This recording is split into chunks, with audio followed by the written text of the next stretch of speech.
The rituals of the Massachusetts woods.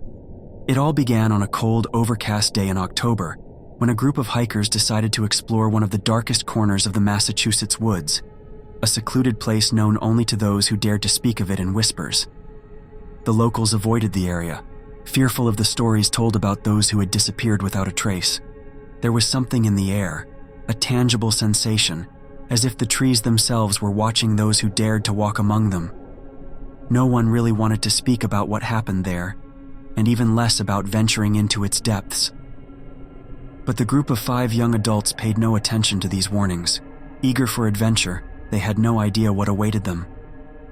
When they reached the heart of the forest, something changed. The atmosphere grew heavier. The sounds of birds, insects, and the wind all disappeared. A suffocating silence took over. They pressed on, unaware that they had crossed a line that should never have been crossed.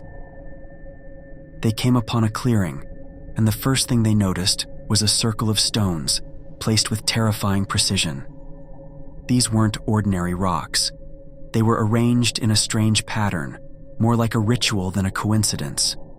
The symbols etched into them weren't of nature. They were runes, dark and faded, as if something had hastily marked them with desperation. Jason, the leader of the group, was the first to approach. His fingers brushed the cold stones, sending a shiver down his spine. Something felt off. Suddenly, the mist that had seemed to dissipate began to creep back in, enveloping everything around them, swallowing the clearing whole. It didn't take long before a figure materialized in the distance. At first, they thought it was one of their friends playing a joke, but as they moved closer, the figure vanished as if it had never been there. Seconds later, Jason began to act strangely. His face went pale, his eyes hollowed out, and an indescribable terror seemed to grip him. He tried to speak, but only a guttural sound emerged from his throat, as if something was trying to escape his body. The mist closed in around him, and his body stiffened, as though controlled by an alien force. His friends tried to hold him, but it was useless. Something was watching them, something beyond their understanding.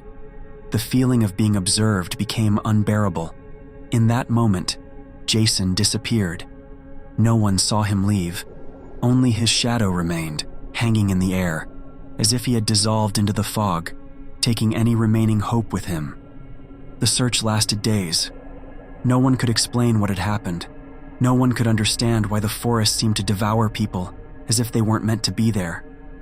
Every step they took, they felt as though the trees were closing in, as if the shadows were lengthening, and somewhere beyond their sight something was watching, waiting. And then, something even worse happened. While the group tried to make their way back, they stumbled upon a body. The corpse was so mangled that no one could recognize it. However, there was something strangely familiar about its face. Its eyes had been gouged out, its tongue removed, and strange symbols had been carved into its skin. Something from the rituals that were spoken of in legends. Something that should never have been touched.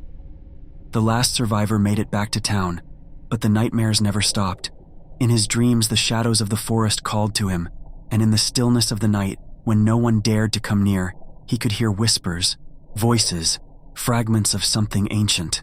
The forest story remained alive, waiting for its next victim.